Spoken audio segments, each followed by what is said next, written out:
अस्सलाम वालेकुम नाज़रीन, मैं अनीला ज़का अपने यूट्यूब चैनल के साथ आपके साथ मौजूद हूँ। आज का जो प्रोग्राम हमने रिकॉर्ड किया वो इस नीयत से रिकॉर्ड किया कि हम उन लोगों को शायद समझाने में, उन लोगों को बताने में कामयाब हो जाएं जो लोग दरीना दुश्मनी का जहर अपने दिल में पालते हैं और फिर एक के बाद एक कत्ल होता जाता है और ख़ानदान के ख़ानदान उजड़ जाते हैं। ऐसी कई मिसालें लाहौर के गिरदो नवाह में भी मौजूद हैं, जहाँ पे कई कई गांव जो है वो नीस्त व नाबूद हो गए। वजह क्या थी कि दरीना दुश्मनी। और जब उस दुश्मनी के पीछे चल के जाया जाता है तो क्या वजह निकलती है? पानी का तनाज़ा, वहाँ से जो ज़मीनों में से खालियाँ गुजरती हैं उसका तनाज़ा, गोबर लगाने का तनाज़ा, किसी ट्यूबवेल का तनाज़ा, या मेरी ज़मीनों में तुम्हारा बंदा दाखिल क्यों हुआ, ये तनाज़ा।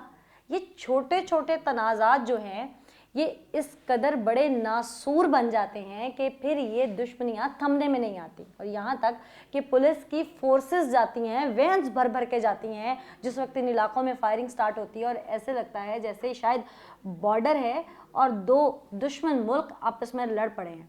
यकीन माने कि ऐसा असलहा ये लोग फिर ख़रीद के रखते हैं कि फ़लाँ ने हमारा बंदा अगर छोटे वेपन से मारा है तो हमने वहाँ पर मशीन गन से फायर करना है, हमने ये करना है, हमने वो करना है। इस तरह की कई मिसालें हमने अखबारात में देखी, सुनी। और ख़ासकर जब पहाड़ी इलाके की तरफ हम बढ़ते हैं तो ये जो पुरानी दुश्मनी है, दरीना दुश्मनी है, इसके वाक़यात वहाँ पर बहुत ज़्यादा देखने में नज़र आते हैं। जनूबी पंजाब में भी इसके वाक़यात बहुत ज़्यादा हैं इन एरियाज़ में। इसलिए मैं कह रही हूँ क्योंकि यहाँ पर ज़रई ज़मीन बहुत ज़्यादा है। जहाँ पर ज़रई ज़मीन का तनाज़ा होगा वहाँ पर इस तरह के वाक़यात बहुत ज़्यादा होंगे। पहाड़ों की तरफ अगर रुख करें तो पहाड़ से पहाड़ की दुश्मनी कि मेरा पहाड़ ये है, तुम्हारा पहाड़ ये है, जंगल इस पर इतना उगा है, ये मेरा है, ये तुम्हारा है, यहाँ से ज़मीन निकलेगी, यहाँ से रास्ता निकलेगा, यहाँ से पानी निकलेगा। ये वो दुश्मनियाँ पालते हैं, उन नेमतों पे दुश्मनियाँ पालते हैं जो अल्लाह ताला ने हमें ख़ुद दी हैं। ज़मीन उस रब की दी हुई है। ये जंगल बयाबां, ये ज़रात, ये ज़रई जनाज़, यहाँ तक कि हमारे रिज़्क़ के दाने दाने पर नाम लिख दिया गया है कि किस शख्स ने अपनी मौत के दिन तक कितना खाना है। तो न जाने फिर हम दरीना दुश्मनी क्यों पालते हैं। आज का जो प्रोग्राम मैंने किया, ये दुश्मनी 16 साल से चलती आ रही है। तनाज़ा क्या है? सवात का इलाका है मेंगोरा, वहाँ के ये लोग हैं और इनका पहाड़ से पहाड़ का तनाज़ा है कि तुम्हारे पहाड़ पे जंगल है, मेरे पहाड़ से ये रास्ता निकलता है, तुम रास्ता दो। और इस बात पर इनका तनाज़ा जो है वो इतना बढ़ जाता है कि चांद रात को इस जिस वक्त मुलज़िम है, जिसका मैं अपने प्रोग्राम में शॉर्ट भी आपको सुनवाऊंगी, इतना बढ़ जाता है कि वो दूसरी पार्टी इनके घर के 7 अफराद कत्ल कर देती है, 7 मर्द मार देती है सिर्फ राहदारी के तनाज़े के ऊपर। फिर ये तनाज़ा शिद्दत अख्तियार करता है, मामला कोर्ट कचहरी तक पहुंचता है। अदम सबूतों की बुनियाद पर जब एविडेंस अदालत में नहीं पेश किए जाते या पीछे से कानूनी कार्रवाई पूरे तरीके से, मैं कानूनी कार्रवाई को नहीं कहूँगी, लेकिन एविडेंस बाज़ौक़ात ऐसे होते हैं कि मिस हो जाते हैं, गवाह चुप जाते हैं, कोई गवाही देने नहीं आता, बहुत सारे कानूनी पेचीदगियाँ होती हैं।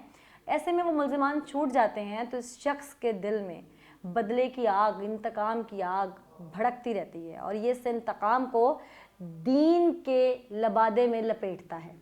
खुदा न खास्ता हमारे दीन में एक मुसलमान पर इंटरनेशनल अगर हम लेवल पे देखें तो मुसलमान पर एक ठप्पा लगा दिया जाता है कि शिद्दत पसंद है। ऐसा नहीं है। सबसे ज़्यादा अमन तो हमारे दीन ने सिखाया, सबसे ज़्यादा हुकूक तो हमारे दीन ने बताए, सबसे ज़्यादा हकूक़ों के जो फ़राइज़ थे, हकूक़ फ़राइज़ थे, हमसाए का हकूक़, औरत का हकूक़, बेटी का हकूक़, वालिदैन का हकूक़, अपने इलाके में जो लोग रहने वाले हैं, बुज़ुर्गों के हकूक़, तमाम चीज़ें तो हमारे दीन ने बताई थी। मुसलमान कैसे शर पसंद हो सकता है?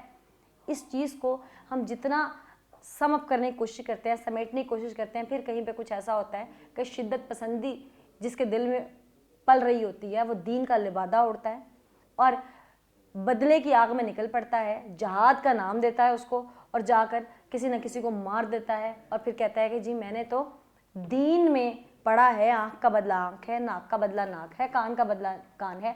कहाँ लिखा हुआ है कि हम तमाम चीज़ों का तर्जुमा अपनी सोच के मुताबिक करें? क्या कुरान पाक का तर्जुमा हर शख्स अपनी सोच, नीयत, अपनी ही मकसद के मुताबिक, जहाँ पर उसको अपना पॉजिटिविटी नज़र आ रही है, उसके मुताबिक करेगा? इस शख्स ने 15 साल के बाद अदम सबूतों की बुनियाद पर उन छूटे हुए मुल्ज़िमान, जो कि शायद अभी भी पेशियाँ भुगत रहे होंगे, ان کے 2 شخص قتل کر دیے، جس میں ایک میں یہ فرار تھا اور دوسرے کو یہ 15 سال کے بعد پنجاب میں وہ لوگ سیٹل ہو گئے تھے، یہاں پر وہ اپنی امن کی زندگی گزار رہے تھے، اور یہ شخص آیا، اس نے قانون کا دروازہ نہیں کھٹکھٹایا، اس نے کسی ایوان کا دروازہ نہیں کھٹکھٹایا، یا اگر کھٹکھٹایا بھی اس نے وہاں کے لوکل پولیٹیشنز کو بیچ میں شاید ڈالا بھی ہو جیسے کہ وہ کہتا ہے، لیکن یہاں پر آ کر اس نے اپنی مرضی سے ویپن لیا جو کہ لائسنس نہیں تھا، اس نے اس شخص کو مار ڈالا۔ ایسے میں جب بدلے کی آگ میں کوئی بھی شخص یا کوئی بھی مجرم کسی معاشرے میں پیدا ہوتا ہے، بدلے کی آگ لے کے پیدا ہو، کسی بھی سوچ کی وجہ سے پیدا ہو، کسی معاشرتی فکر کی وجہ سے پیدا ہو، یا کسی سیاستدان کا پیدا کیا گیا ہو، کسی سیاسی وابستگی کی وجہ سے پیدا ہو، کسی بھی وجہ سے پیدا ہو، تو اس کا ذمہ دار کون ہے؟ ہم جس ملک میں رہ رہے ہیں، جس معاشرے میں رہ رہے ہیں، یہ تو کلمہ کی بنیاد پر آزاد ہونے والا ملک تھا، یہ تو حقوق دلانے کے لیے نعرے لگا کر لوگوں نے اپنی جانوں کے نذرانے دے کر صرف اس لیے اس ملک کو آزاد کیا تھا کہ یہاں پر قانون کی بالادستی ہوگی، امن کا بول بالا ہوگا، ہر کسی کو اس کے حقوق ملیں گے، وہ حقوق جو شاید ہمیں انگریز سے نہیں مل رہے تھے، وہ حقوق جو شاید ہمیں اس وقت نہیں مل رہے تھے، وہ تمام حقوق یہاں ملیں گے۔ لیکن جب ایسا ایک نیا مجرم پیدا ہوتا ہے، جب ایسا کوئی صفاق درندہ میرے سامنے آتا ہے، اور جب کوئی ایسا شخص میرے سامنے آتا ہے جو کہتا ہے کہ میں نے بدلے کی آگ کی وجہ سے کہ میری سنوائی نہیں ہوئی اس لیے میں نے یہ قدم اٹھایا، یہ انتہائی قدم اٹھایا، تو اس وقت میں سوچتی ضرور ہوں کیا ہماری حکومت وقت ذمہ دار ہے؟ کیا ہم لوگ خود ذمہ دار ہیں؟ کیا ہمارا معاشرہ ذمہ دار ہے؟ کیا وہ گھر ذمہ دار ہے جہاں پر اس بچے نے پرورش پائی اور اس کے بعد یہ مجرم بن گیا؟ کیا ہمارے وہ تمام حکمران ذمہ دار ہیں جو ان کو اس راہ تک لے آتے ہیں؟ کب تک ہمارے قانون نافذ کرنے والے ادارے، ہماری سیکیورٹی فورسز، ہماری افواج پاکستان اپنی جانوں کے نذرانے دیتی رہے گی؟ کب تک وہ اس طرح سے جنگ لڑتے رہیں گے ملک میں امن کی خاطر، اور بے امنی پیدا کرنے والے لوگ اندر سے ہی پیدا ہوتے رہیں گے؟ ہم اسے کیسے روکیں گے؟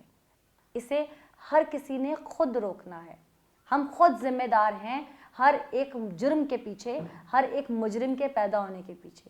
معاشرے میں سدھار لانے کے لیے ہم اخبار پڑھ کے صبح اٹھ کے چائے پیتے ہوئے چسکیاں لیتے ہوئے انگلی تو اٹھا دیتے ہیں، ہو ایسا کیوں ہوا، ایسا نہیں ہونا چاہیے تھا، پر کبھی ہم نے سوچا ہے کہ ہمارے ارد گرد اگر کوئی مظلوم ہے تو اس کی داد رسی اگر ہم نے وقت پہ کی ہو تو شاید ایسا کچھ نہ ہو، شاید کوئی گناہ نہ کرے۔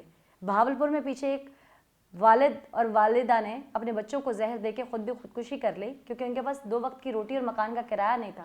کیا وہ محلے والے ذمہ دار نہیں ہیں جن کی وجہ سے وہ اس گناہ کبیرہ تک پہنچے؟ خودکشی حرام ہے۔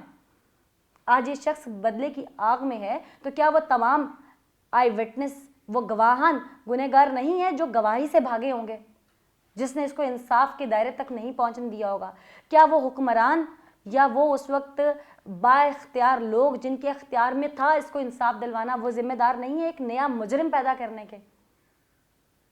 اس وقت شاید میں اور آپ، شاید میں کافی سال پرانی بات ہے، میں آج اپنی پوری کوشش کرتی ہوں، لیکن اس وقت کے جو ہمارے صحافتی شعبے سے وابستہ لوگ ہیں اس علاقے کے، اگر وہ اس کی آواز بن جاتے تو کیا اسے انصاف نہ ملتا؟ ہم سب ذمہ دار ہیں، ہر ایک جرم یا مجرم کو سامنے لانے کے پیچھے کوئی نہ کوئی ذمہ دار ضرور ہوتا ہے۔